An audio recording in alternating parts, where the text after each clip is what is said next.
சாயிராம். ஸ்ரீ சாயை பணிக. அனைவருக்கும் சாந்தி நிலவட்டும். நல்லதே செய்வோம், நல்லதே நடக்கும். சாய்ராம். இன்னைக்கு ஏழுமலையான் பகுதி 21. மறுநாள் முகூர்த்தம். பத்மாவதியை தங்க மாலைகளால் அலங்கரித்து நவரத்ன கற்கள் இழைந்த ஒட்டியானம் பூட்டி தோள்வளை கைவளைகள் பூட்டி மணமேடைக்கு அழைத்து வந்தனர். ஆகாசராஜன் தம்பதியர் கண்ணீர் மல்க தங்கள் செல்வ புதல்வி அன்று முதல் இன்னொருவனுக்கு சொந்தமாவதை எண்ணி ஆனந்த கண்ணீர் வடித்தனர். பெற்றவர்களுக்கு பிள்ளைகளின் மனநேரம்தானே ஆனந்தத்தை கொடுக்கிறது.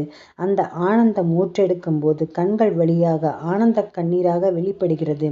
அப்போது ஸ்ரீனிவாசன் கிரீடம் அணிந்து பட்டு பீதாம்பரம் நகைகள் பூட்டி மலர் மாலைகளுடன் கம்பீரமாக வந்தார்.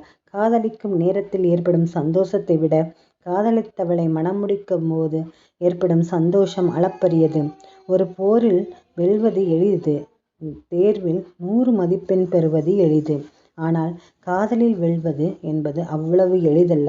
காதல் என்ற வலைக்குள் ஒருத்தி அல்லது ஒருவனை வீழ்த்துவதென்பதே பகீரத பிரயத்தனம்.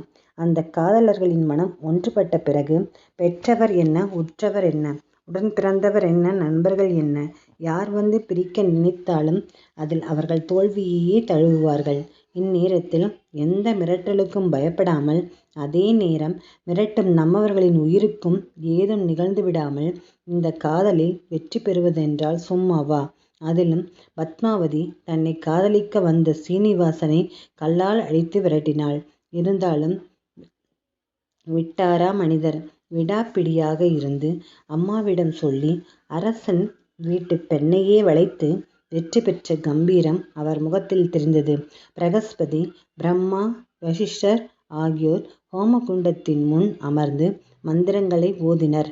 நாதஸ்வரம், தவில், பேரிகை போன்ற மங்கள வாத்தியங்கள் முழங்கிக் கொண்டிருந்தன.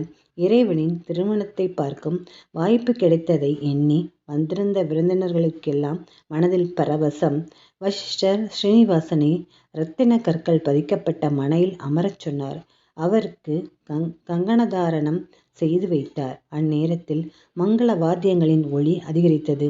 பத்மாவதியை ஸ்ரீனிவாசனின் அருகில் அமர்த்தி திருமாங்கல்யத்தை எடுத்து ஸ்ரீனிவாசனின் கையில் கொடுத்தார்.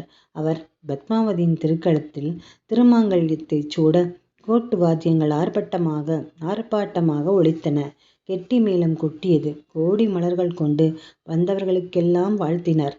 பலர் அட்சதை தூவினர். இறைவன் தான் மனிதனை ஆசீர்வதிப்பான். இறைவனுக்கு அடிமையாகிவிட்டால் அந்த பக்தனின் ஆசையை இறைவன் ஏற்றுக்கொள்கிறான். இதை தவிர இந்த இடத்தில் வேற என்ன சொல்ல முடியும்? எல்லோரும் உணர்ச்சி பூர்வமாக கண்கட்டாமல் இந்த காட்சியை ரசித்தனர். ஆகாசராஜனின் குடிமக்கள் அனைவருக்கும் கடவுளின் கல்யாண காட்சியை காணும் பாக்கியம் கிடைத்தது. பூலோகத்தில் எத்தனையோ புனித தலங்கள் இருக்க தங்கள் தலத்தை தேர்ந்தெடுத்து ஸ்ரீமன் நாராயணனும் லக்ஷ்மி தேவியாரும் வந்திருக்கிறார்கள் என்றால் அவர்களுக்கு பெருமைதானே. அந்த பெருமை அனைவர் முகத்திலும் பூரிய நெஞ்சு பூரித்து பொங்கியது. திருமணம் முடிந்ததும் ஸ்ரீனிவாசன் பத்மாவதியின் கையை பிடித்தபடி அக்னியை வலம் வந்தார். அருந்ததி அங்கேயே நின்றதால் அவர்கள் பார்த்தனர். அவள் மகிழ்வுடன் ஆசிர்வதித்தாள். அக்னி வளம் முடிந்ததும் மணமக்களுக்கு திருஷ்டி கழிக்க சொல்லி சரஸ்வதி, பார்வதி தேவி ஆகியோர் தங்கத்தட்டில் ஆரத்தி கரசலை எடுத்து வந்தனர். அவர்களுக்கு மங்கள ஆரத்தி செய்தனர். அப்போது கந்தர்வர்கள் ஆகாயத்திலிருந்து புஷ்பமலை பொழிவித்தனர். பகுலா மாளிகையையும் வசிஷ்டரும் அடைந்த மகிழ்ச்சி களவே இல்லை. இருக்கத்தானே செய்யும். வசிஷ்டருக்கு ஸ்ரீமன் நாராயணன் ராமபிரானாக அவதரித்த போதும் அவருடைய திருமணத்தை நடத்தி வைக்கும் பாக்கியம் கிடைத்தது. ஸ்ரீனிவாசனாக அவதரித்த போதும் கலியுகத்திலும் அந்த பாக்கியம் கிடைத்தது. பகுலாதேவி யசோதையாக கோகுலத்தில் வாழ்ந்தபோது கண்ணபிரானின் குழந்தை பருவ லீலைகளை பார்க்கும் யோகம் பெற்றாலே அன்றி திருமணத்தை பார்க்கும் பாக்கியம் கிடைக்கவில்லை. அது இப்போது கிடைத்ததை எண்ணி அவள் சந்தோஷப்பட்டாள். அடுத்து மணமக்கள் தங்கள் பெற்றோரிடம் ஆசி பெறும் படலம் ஆரம்பமானது. அவர்கள் முதலில் பகுலாதேவியிடம் ஆசி பெற்றனர்.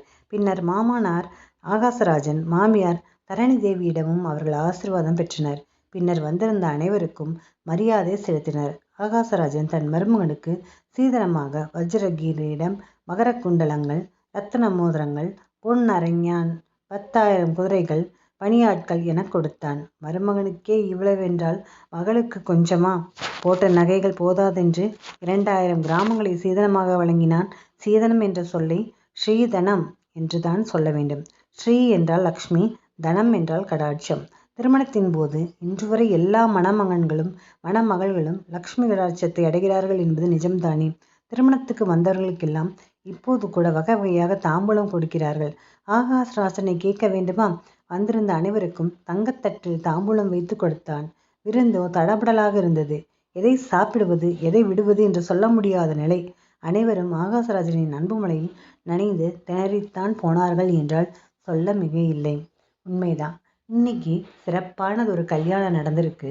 அதனால நாமளும் நம்மளுடைய குழந்தைங்க எல்லாத்துக்கும் நல்லபடியான காலத்துல அவங்கவுங்களுக்கு ஏற்ற காலத்துல அவங்கவுங்களுக்கு திருமணம் நடக்கணும்னு இந்த தருணத்துல நான் ஆசைப்படுறேன். அதே மாதிரி உண்மையா காதலிக்கிறவங்க எல்லாருமே அவங்கவுங்க காதலிக்கிற பொண்ணோ பையனோ அவங்க கூட சேர்ந்து ஒரு நிம்மதியான வாழ்க்கையை வாழணும்னு நான் ஏழுமலை ஆண்கிட்ட வேண்டிக்கிறேன். என்னடா இவங்க காதலை பற்றியெல்லாம் சொல்கிறாங்கன்னு நினைக்காதீங்க. நான் கூட காதலில் ஜெயிச்சு தாங்க இருந்தேன். நான் கண்டிப்பாக லவ் பண்ணி தான் கல்யாணம் பண்ணணும்னு ஆசையாக இருந்துச்சு. அதே மாதிரி தான் பண்ணேன். ஆனால் என்ன குடும்பத்துக்குள்ளார பண்ணிக்கிட்டேன். அதாவது வெளியே அது இதுன்னு பண்ணி வீட்டுக்குள்ளே பிரச்சனை அதெல்லாம் நம்மளுக்கு செட் ஆகாது. அதனால் குடும்பத்துக்குள்ளேயே பண்ணிட்டோம்னா எந்த பிரச்சனையும் இல்லை. அவங்கவுங்க இதுக்குள்ளேன்னு ஆயிடுச்சுன்னா அந்த எதுக்கும் இது இல்லை அப்படின்ற மாதிரி நான் ஒவ்வொரு படமும் பார்க்கும்போது நினைப்பேன், கண்டிப்பாக நாம் ஜெயிச்சிட்டோம் தான் நினைப்பேன். ஆனால் ஆயுசுன்றது கடைசி வரைக்கும் இருக்காது இல்லையா? சரி, பரவாயில்ல. அவரோட நினைவுகளில் அழகான நினைவுகளில் ஒவ்வொரு நாளும் நினச்சிட்டு வாழ்கிறத தவிர்த்து வேறு வழி இல்லை. சரி, விட்டுறலாம். அது மாதிரி எல்லாத்துக்குமே நல்ல கணவனும் நல்ல மனைவியும் கிடைக்கணும்னு இந்த தருணத்தில் நான் மனதார பிரார்த்திக்கிறேன். நாம் எல்லாரும் வாழ்வோம் வளமுடன். ஜெய் சாய்ராம். சாயப்பாவின் திருவடிகளே